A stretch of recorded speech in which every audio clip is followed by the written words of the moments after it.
स्वामी विवेकानंद तकनीकी सशक्तिकरण योजना के अंतर्गत टैबलेट और स्मार्टफोन वितरण के आज के इस बृहद समारोह में मंच पर उपस्थित प्रदेश के कृषि मंत्री श्री सूर्य प्रताप शाही जी, व्यावसायिक शिक्षा, कौशल विकास एवं उद्यमिता विभाग के मंत्री श्री कपिल देव अग्रवाल जी, प्रदेश के खेल और युवा कल्याण विभाग के मंत्री श्री गिरीश यादव जी, प्रदेश के चिकित्सा स्वास्थ्य विभाग के मंत्री श्री मयंकेश्वर शरण जी, प्रदेश के खाद्य और रसद विभाग के राज्य मंत्री श्री सतीश चंद्र शर्मा जी, जिला पंचायत अध्यक्ष श्रीमती रोली सिंह जी, महापौर श्री गिरीशपति त्रिपाठी जी, माननीय विधायक श्री रामचंद्र यादव जी, माननीय विधायक वेद प्रकाश गुप्ता जी, माननीय विधायक अमित सिंह चौहान जी, पूर्व सांसद श्री लल्लू सिंह जी,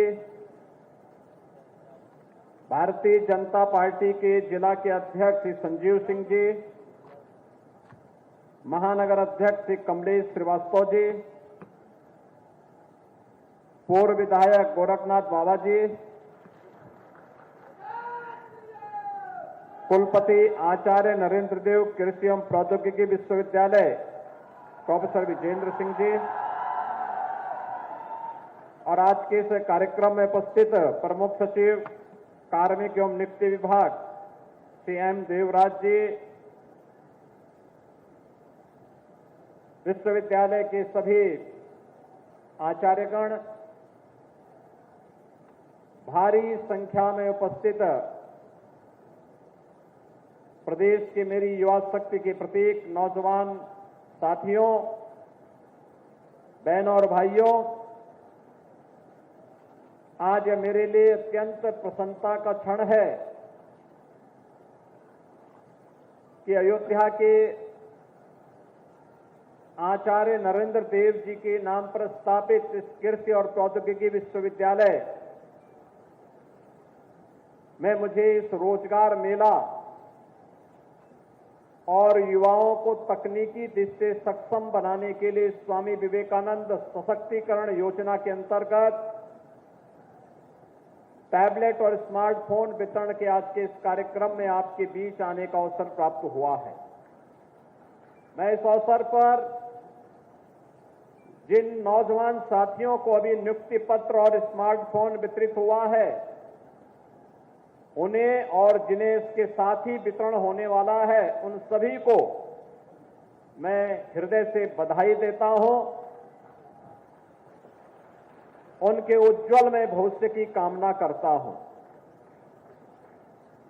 बहनों और भाइयों, हमारा युवा हमारी प्रगति का मापक है, भारत की सशक्तिकरण का माध्यम है, उसकी धुरी है। और इसीलिए प्रधानमंत्री मोदी जी को जब कहा गया कि देश के अंदर जातिवाद की राजनीति है, आपका इसमें क्या कहना है, तो मोदी जी ने कहा कि मेरे लिए तो देश में केवल 4 जातियां हैं। 4 जाति को उन्होंने ज्ञान के रूप में कहा। ये भारत का मूल है और इसके सशक्तिकरण के लिए हमें कार्य करना है। इसमें उन्होंने कहा, एक है गरीब की, दूसरा है अन्नदाता किसान की, तीसरा है युवा की, और चौथी जाति है आधी आबादी नारी की। यही 4 जातियां हैं। गरीबी उन्मूलन की दिशा में जीरो पॉवर्टी के लक्ष्य को हम प्राप्त कर सके, डबल इंजन की सरकार इस पर कार्य कर रही है।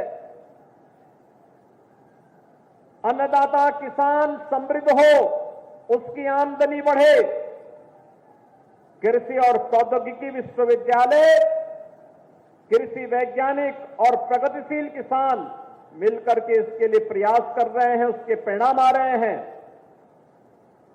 हमारा युवा तकनीकी दृष्टि से सक्षम बनकर के अपनी प्रतिभा और अपनी ऊर्जा का लाभ राष्ट्र निर्माण के प्रवर्तमान अभियान के साथ जुड़ करके कर सके, इसके लिए उस युवा को रोजगार मिले, उसको नौकरी मिले, उसका हम कौशल विकास कर सके, तकनीकी दृष्टि से सक्षम बना सके। इसके लिए सरकार के स्तर पर, डबल इंजन सरकार के स्तर पर निरंतर प्रयास हो रहे हैं। तो नारी सशक्तिकरण के लिए जो प्रयास किए जा रहे हैं, बेटी बचाओ बेटी पढ़ाओ से लेकर के लगातार अलग अलग क्षेत्र में जो प्रयास प्रारंभ हुए हैं, आज उसके परिणाम हम सबके सामने आ रहे हैं। बहनों और भाइयों, आज मैं उसी क्रम में आपके बीच आया हूं। आचार्य नरेंद्र देव जी के नाम पर स्थापित कृषि और प्रौद्योगिकी विश्वविद्यालय आज विकास का एक मॉडल प्रस्तुत कर रहा है। कृषि क्षेत्र की संभावनाओं को देश और दुनिया के सामने रख रहा है। नई नई तकनीकी जानकारी अन्नदाता किसानों को दे रहा है, उनकी आमदनी को बढ़ाने के लिए किए जाने वाले प्रयासों का जोड़ रहा है। तो साथ साथ युवा की क्या भूमिका हो सकती है, युवा की क्या आकांक्षाएं हैं, इन आकांक्षाओं को उड़ान देने के लिए पंख चाहिए, और उस पंख देने के लिए रोजगार और टैबलेट वितरण के इस कार्यक्रम के साथ जोड़ने के लिए मैं और मेरे मंत्रीगण, मेरे सहयोगी मंत्रीगण आज आपके बीच में यहां पर उपस्थित हुए हैं। बहनों और भाइयों, कल मैं अंबेडकर नगर जनपद में था। मुझे बहुत अच्छा लगा। बृहद पैमाने पर वहां पर भी नौजवानों में पार उत्साह था। आज तो इंद्र भगवान की कृपा हुई कि मौसम बड़ा शानदार है, और आप इतने सुहावने मौसम में इस रोजगार मेले के साथ में यहां जुड़े हुए हैं। नीचे हो सकता है पानी होगा, लेकिन मौसम बाहर बहुत सुहावना है। लेकिन कल तो टेम्परेचर इतना ज्यादा था, पसीना फूट रहा था, लेकिन उस सब के बावजूद भी मैं देख रहा था कि युवाओं में अपार उत्साह था, अपार उत्साह वहां देखने को मिला। और हजारों नौजवानों को रोजगार के, हजारों नौजवानों को टैबलेट वितरित किए गए, हजारों नौजवानों को ऋण वितरण का कार्यक्रम किया गया। और वहां पर लोगों ने देखा है हमारे युवा ऊर्जा के पास कितनी प्रतिभा है। इन सब कार्यों को देखा गया। और आज मुझे इस कृषि विश्वविद्यालय में भी आने का अवसर प्राप्त हुआ। एक साथ यहां की तमाम परियोजनाओं का हम लोगों ने यहां पे लोकार्पण भी किया है और शिलान्यास भी किया है। इन योजनाओं के माध्यम से विश्वविद्यालय की भावी प्रगति को भी हम लोगों ने आगे बढ़ाने का काम किया है। और विश्वविद्यालय के लिए, यहां के लिए, चाहे वह विभिन्न प्रकार की जो परियोजनाएं हैं, यहां के आंतरिक मार्गों का है, राष्ट्रीय कृषि विकास योजना के माध्यम से सीड प्रोसेसिंग यूनिट की स्थापना के लिए भी जो सहयोग किया गया है, उसका भी लोकार्पण हुआ है।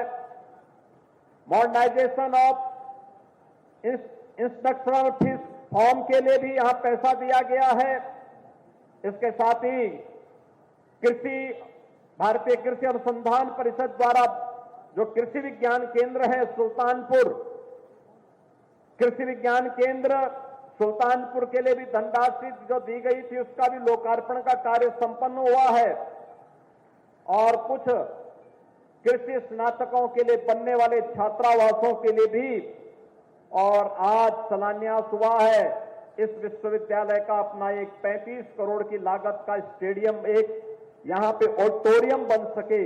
ऑडिटोरियम के लिए भी अगर अगली बार आपको आने का अवसर प्राप्त होगा, तो बरसात हो या तूफान, आपके कार्य में कोई व्यवधान नहीं होगा। तब आप ऑडिटोरियम में बैठ करके आराम से अपना कार्यक्रम कर पाएंगे। इस प्रकार का एक ऑडिटोरियम यहां बनाया जा रहा है। इसके अलावा यहां पर अन्य तमाम प्रकार के कार्यक्रमों का भी शिलान्यास हो रहा है। इंटरनेशनल हॉस्टल का निर्माण के लिए भी, अन्य हॉस्टल के निर्माण के लिए भी यहां धनराशि उपलब्ध करवाने का कार्य किया जा रहा है, जिसके माध्यम से हम विश्वविद्यालय को आज के युवाओं की आकांक्षा के अनुरूप सक्षम बना सकें, उन सपनों को साकार करने वाला बना सकें, इसके लिए प्रयास प्रारंभ हुआ है। बहनों और भाइयों, विभिन्न कंपनियां, लगभग 100 कंपनियां आई हैं, जिन लोगों ने अपने स्टॉल विश्वविद्यालय के लिए अलग अलग सभागार में लगाए हैं और यहां बाहर भी लगाए हैं। वहां पर युवा जाएगा, अपनी रुचि और अपने अनुसार कार्य देखेगा, उसका इंटरव्यू होगा, उसके बाद उसे नियुक्ति पत्र जारी होकर के एक दिन उसे कंपनी बुलाएगी और फिर अपने यहां प्लेसमेंट देगी, एक पैकेज देगी। युवाओं के लिए एक अवसर होता है कि वह अपने ज्ञान को बेहतर तरीके से जमीनी धरातल पर, व्यवहारिक धरातल पर उन्हें इंप्लीमेंट कर सकें। इसके लिए वो जॉब करता है, इसके लिए उसको तमाम आवश्यकताओं की पूर्ति में अपने आप को सक्षम पाता है, और इसलिए सरकार ने प्रयास प्रारंभ किया है।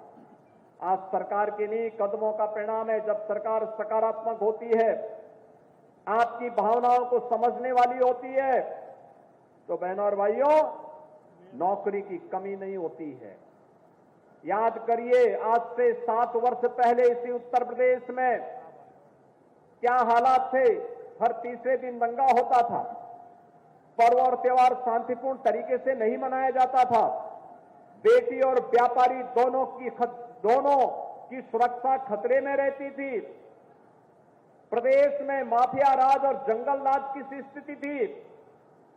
पिछले 7 वर्ष में प्रदेश ने अपना परसेप्शन बदला है।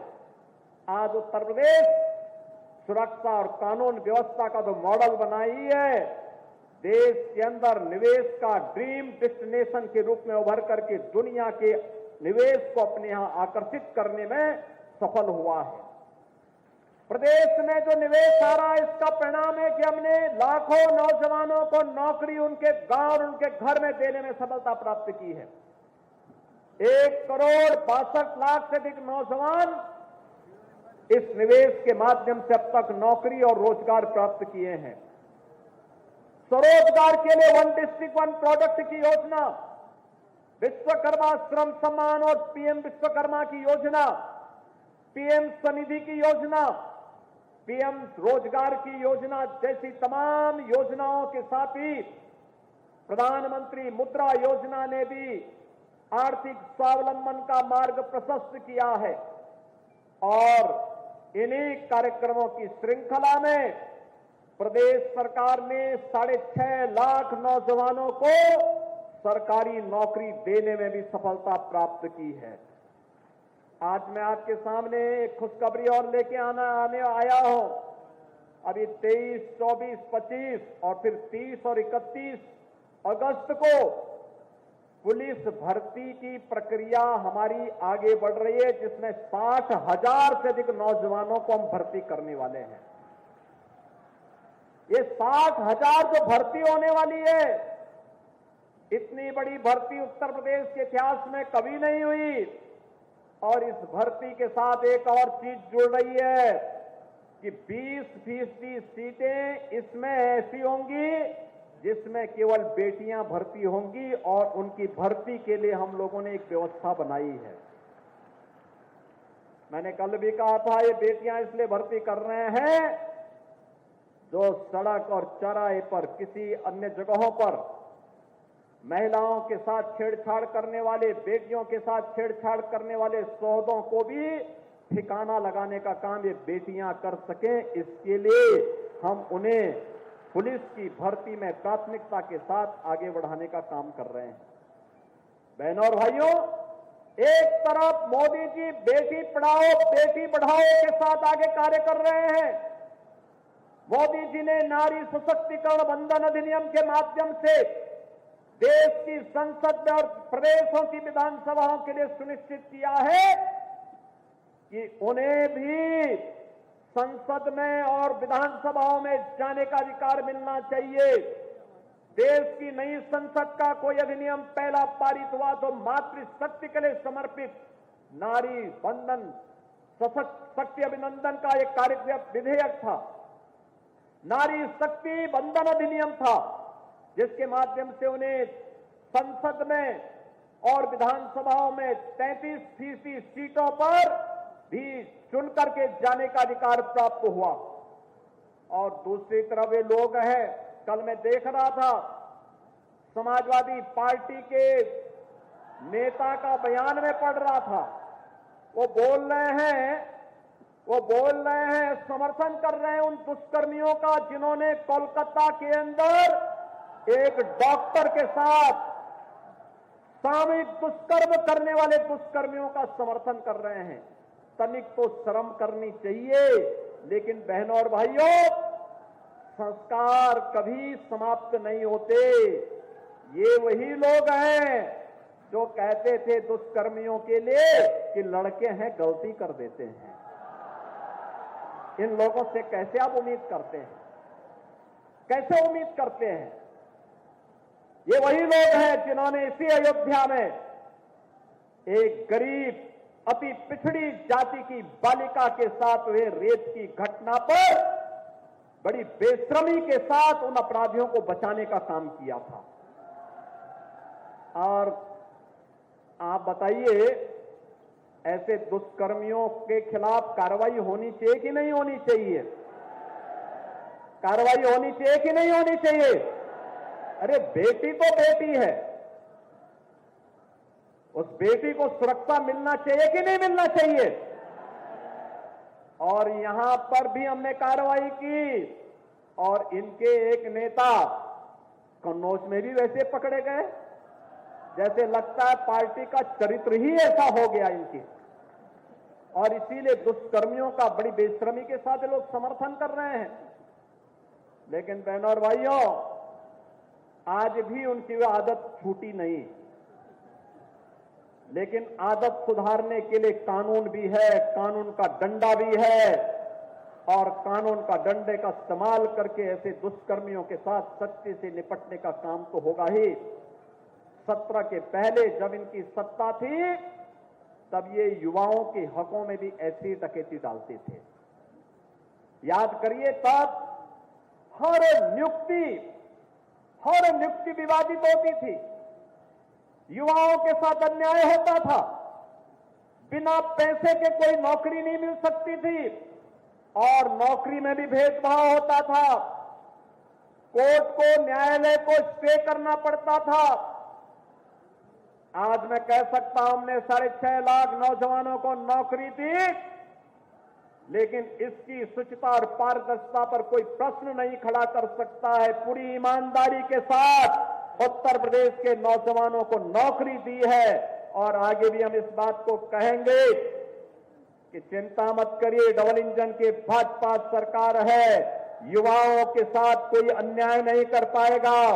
अगर किसी ने युवाओं के जीवन के साथ खिलवाड़ किया तो उस व्यक्ति का हम पूरी प्रॉपर्टी को जब्त करके गरीबों के लिए आवास बनाने का काम करेंगे। भ्रष्टाचारी हो या युवाओं के भविष्य के साथ खिलवाड़ करने वाला व्यक्ति, बेटी और व्यापारी की सुरक्षा के साथ सेंध लगाने वाला कोई दुष्कर्मी, किसी ने भी अगर उत्तर प्रदेश को अराजकता का अड्डा बनाने का फिर से प्रयास किया तो उसकी कीमत उसको चुकानी पड़ेगी। और इसीलिए आज मैं आपके पास आया हूं कहने के लिए, प्रदेश सरकार एक तरफ इन भर्तियों के साथ आपके लिए आई है, नौकरियां देने की तैयारी कर रही है, नए नए तरीके अपना रही है, रोजगार सृजन की नई संभावनाओं को आगे बढ़ा रही है, कौशल विकास के लिए प्रधानमंत्री जी के विजन को जमीनी धरातल पर उतारने का काम कर रही है। तो दूसरी तरफ प्रदेश सरकार ने भी व्यवस्था की है। हमने तय किया है, एक नई योजना हम लेकर के आए हैं, और मैं यहां पे जो नौजवान हैं उनसे भी कहूंगा कि प्रदेश सरकार मुख्यमंत्री युवा उद्यमी योजना लेकर के आगे आ रही है।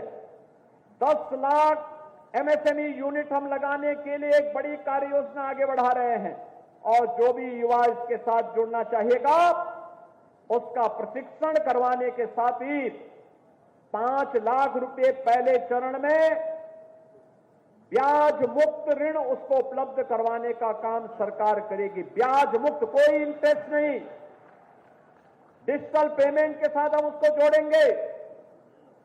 कैसे व्यवसाय होना है, 10 लाख एमएसएमई यूनिट लगेंगी और 10 लाख एमएसएमई यूनिट लगने के साथ ही 50 लाख नौजवानों को सीधे सीधे नौकरी और रोजगार की गारंटी इसके माध्यम से होगी। यह योजना भी प्रदेश के अंदर हम तेजी के साथ आगे बढ़ाने जा रहे हैं। जो युवा स्नातक कर रहे हैं, प्रास्नातक कर रहे हैं, आईटीआई कर रहे हैं, पॉलिटेक्निक कर रहे हैं, इंजीनियरिंग कर रहे हैं, इन सबसे मैं कहूंगा कि हर स्नातक के लिए, डिप्लोमाधारी के लिए, सर्टिफिकेट कोर्स के लिए, डिग्रीधारी के लिए आवश्यक होता है कि फाइनल ईयर में वह अप्रेंटिसशिप की स्कीम के साथ जुड़े या अपना कोई प्रोजेक्ट सबमिट करे। हमने तय किया है ऐसे युवाओं को हम लोग इनरोल करेंगे। इनरोल करने के साथ उसको कहेंगे कि तुम्हें इस विषय पर अपना प्रोजेक्ट वर्क पूरा करना है और प्रोजेक्ट वर्क पूरा करते समय उस युवाओं के रजिस्ट्रेशन के साथ हम उसकी स्टडी रिपोर्ट अपने आप प्राप्त करेंगे और उसको एक निश्चित मानदेय के साथ उस इकाई के साथ जोड़ने का काम करेंगे, जिसमें आधा मानदेय इकाई देगी और आधा सरकार उसे उपलब्ध करवाएगी। तो वह जब पढ़ाई करने के अंतिम वर्ष में जाएगा, अंतिम वर्ष में जाने के बाद फिर वह अपने पैरों पर आत्मनिर्भर हो जाएगा, अपने मां बाप पर तब आश्रित नहीं रहेगा। और बहनों और भाइयों, इस स्कीम का भी लाभ लेने की आवश्यकता है। सरकार ने किसी भी प्रतियोगी परीक्षा की तैयारी के लिए, वह नीट की परीक्षा हो, आईआईटी जेईई की हो, एनडीए और सीडीएस की हो, बैंक के पीओ की हो या किसी भी अन्य विभाग में नौकरी प्राप्त करने के लिए हर जनपद में हमने अभ्युदय कोचिंग की व्यवस्था प्रारंभ की है। अभ्युदय कोचिंग वर्चुअली भी और फिजिकली भी आपको गाइडेंस करने का एक माध्यम बन रही है और मैं युवाओं से कहूंगा आप लोगों को उससे जुड़ना चाहिए। आज जितनी भी नौकरियां निकल रही हैं, नौकरियों में मैं देख रहा हूं अभ्युदय कोचिंग से जिन छात्रों ने गाइडेंस ली है उन छात्रों का प्रतिशत काफी बढ़ा है। काफी नौजवानों ने उसके माध्यम से नौकरियां प्राप्त की हैं, एक उज्जवल भविष्य की ओर आगे बढ़े हैं और उसी उज्जवल भविष्य के साथ जोड़ने के लिए आज मुझे इस मिल्कीपुर क्षेत्र में आपके बीच में, इस कुमारगंज में आपके बीच में आना पड़ा है। हम चाहते हैं अयोध्या आज बदल रही है, दुनिया अयोध्या की तरफ आकर्षित हो रही है। आप नौजवानों ने देखा होगा हमारा अयोध्या धाम जो पिछली सरकारों के कृत्यों के कारण अभिक्षिप्त सा हो गया था, आज अयोध्या देश और दुनिया को अपनी ओर आकर्षित कर रहा है। याद करिए अयोध्या कितनी संक्रिय गलियां थी, आज वहां की 4 लेन दुनिया को अपनी ओर आकर्षित कर रही है। वहां के मार्ग उन्हें अपनी ओर आकर्षित कर रहे हैं, वहां का एयरपोर्ट अपनी ओर आकर्षित कर रहा है। और जब आपने भी देखा होगा कि जिन लोगों को आज अयोध्या का ये विकास अच्छा नहीं लगता तो उन्होंने सोशल मीडिया हैंडल का दुरुपयोग करके दुष्प्रचार करना प्रारंभ कर दिया। एक दिन आया कि 13,000 लैंड, अयोध्या की 13,000 एकड़ लैंड 3 लोगों को आवंटित कर दी गई। मुझे बताओ क्या अयोध्या प्रॉपर में 13,000 एकड़ लैंड है क्या? पहले तो उनकी बुद्धि और विवेक पर ही मुझे संदेह होता है जो लोग इस प्रकार की न्यूज देते हैं। दूसरा, अयोध्या में कोई भी लैंड आवंटित नहीं की गई तो इस प्रकार की फेक न्यूज क्यों देते हैं? एक दिन फिर दूसरी न्यूज आती है कि अयोध्या में धर्मपथ और रामपथ पर 3800 स्ट्रीट लाइट चोरी हो गई। यानी अयोध्या की जनता को और अयोध्या वासियों को कटघरा में खड़ा करने का ये प्रयास ये विपक्षी दलों के लोग करते हैं। सच्चाई क्या थी? वेंडर को मार्च तक स्ट्रीट लाइट लगानी थी, चुनाव के कारण नहीं लगाया। बाद में उसने विपक्षी दलों के साथ मिलकर के ये साजिश की कि ये पैसा निकाल सकें, नहीं हो पाया तो उसने छोटी सी ई कंप्लेंट कर दी। लेकिन अब वेंडर ही शिकंजे में आ गया है, अब उनके आकाओं को भी हम शिकंजे में लेंगे। कौन थे इसके पीछे जो अयोध्या को बदनाम कर रहे थे? और ये अयोध्या को बदनाम करने वाले वही लोग हैं जिन लोगों ने अयोध्या में राम भक्तों पर गोलियां चलाई थी, जिन लोगों ने अयोध्या को लहूलुहान किया था। ये वही लोग हैं जो लोग बड़ी बेशर्मी के साथ एक चिकित्सक, एक डॉक्टर के साथ, एक महिला डॉक्टर के साथ हुई हैवानियत पर बेशर्मी के साथ उन जल्लादों का समर्थन करते हुए दिखाई दे रहे हैं। ये वही लोग हैं जाए के पिछड़ी जाति की बेटी के साथ हुए हैवानियत पर उन दुष्कर्मियों के साथ खड़े हैं, कहते हैं निर्दोष है। आपने लखनऊ की घटना भी देखी होगी। लखनऊ में एक बेटी अपने पिता के साथ और भाई के साथ बाइक से जा रही है, अचानक बारिश हो गई, पानी जमा हो गया, जबरदस्ती पानी फेंक करके फिर उस बेटी को गिरा दिया जाता है। और तब मैंने कहा था, तब भी मैंने वहां कार्रवाई की थी और मैंने कहा था कि इन लोगों के लिए सद्भावना ट्रेन नहीं, बुलेट ट्रेन चलेगी, कायदे से बुलेट ट्रेन। जब पुलिस ने उस अपराधी को पकड़ा तो समाजवादी पार्टी का मुखिया उस अपराधी के साथ खड़ा हो गया, कहता वो निर्दोष है। यानी निर्दोष, इन्होंने हर दुष्कर्मी को, हर अपराधी को निर्दोष साबित करना अपने जीवन का लक्ष्य मान लिया है। लेकिन बहनों और भाइयों, ये यूपी में नहीं होने पाएगा। उत्तर प्रदेश बदल चुका है, नए भारत का नया उत्तर प्रदेश की 25 करोड़ जनता को विकास की मुख्य धारा के साथ जोड़ करके उनके जीवन में परिवर्तन लाना चाहता है। और परिवर्तन की इसी अभियान को जोड़ने के लिए युवाओं की ऊर्जा और उसकी क्षमता का लाभ हम देश के विकास के लिए बना सकें, उपयोग कर सकें, उत्तर प्रदेश को भारत का ग्रोथ इंजन बना सके, इसके लिए हम लोग इस रोजगार मेले के माध्यम से आपको जोड़ने के लिए आपके बीच आए हैं। आज मुझे प्रसन्नता है।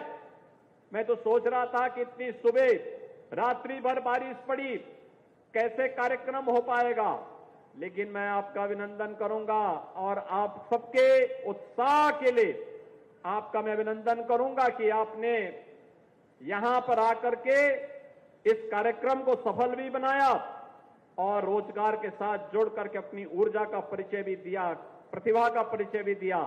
चाहे कुछ भी हो जाए, कोई बरसात, कोई आंधी आपका मार्ग नहीं रोक सकती है, साबित आपने किया है। और वैसे भी कल रक्षाबंधन है। आज सायंकाल से लेकर के कल सायंकाल तक हमारी सरकार ने बेटियों के लिए और बहनों के लिए परिवहन निगम की बसेज में फ्री में यात्रा की व्यवस्था की है। रक्षाबंधन में वे अपने मायके जा सकें, घरों में जा सकें। भाई वहां पे एक पार्किंग हो गया, उसको बंद करवा दो। आप बैठ जाएं, आराम से बैठ जाएं, कुछ होगा नहीं वहां। तो ये व्यवस्था कर दी है, कल ये व्यवस्था हम लोग रहेंगे। आप सबको मैं रक्षाबंधन की अपनी शुभकामना देता हूं।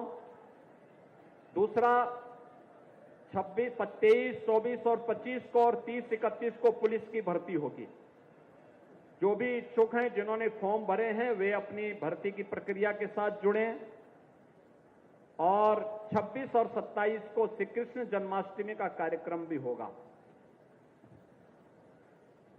भगवान कृष्ण ने तो एक ही बात कही थी कि परित्राणाय साधूनाम और विनाशाय च दुष्कृताम। भगवान राम ने भी यही कहा था, निस्सरहीन करो मही भुज उठाए प्रणकीन। और भगवान राम के इन संकल्पों के साथ ही हम लोग अपने जीवन का हिस्सा बना करके जो देश के हित में बाधक है, जो समाज के विकास में बाधक है, जिन लोगों ने गरीब को, नौजवान के, बेटियों के हितों के साथ जो खिलवाड़ कर रहे हैं, पूरी सख्ती के साथ उनके खिलाफ कार्रवाई करने की प्रतिबद्धता के साथ मैं नौजवानों को फिर से आश्वस्त करता हूं। सरकार आपके साथ में है। आज यहां पे हजारों नौजवानों को टैबलेट और स्मार्टफोन वितरित हुए हैं। कुछ लोगों को नियुक्ति पत्र प्राप्त हो गए हैं। शेष को यहां पर हमारे मंत्रीगण नियुक्ति पत्र भी वितरित करेंगे। आज आपके उत्साह के लिए एक बार फिर से मैं आपको बधाई देता हूं, आपका अभिनंदन करता हूं और आप सबके प्रति अपनी शुभकामना देते हुए रक्षाबंधन और श्री कृष्ण जन्माष्टमी की आप सबको मैं अग्रिम बधाई देता हूं। धन्यवाद। जय हिंद, जय जय श्री राम।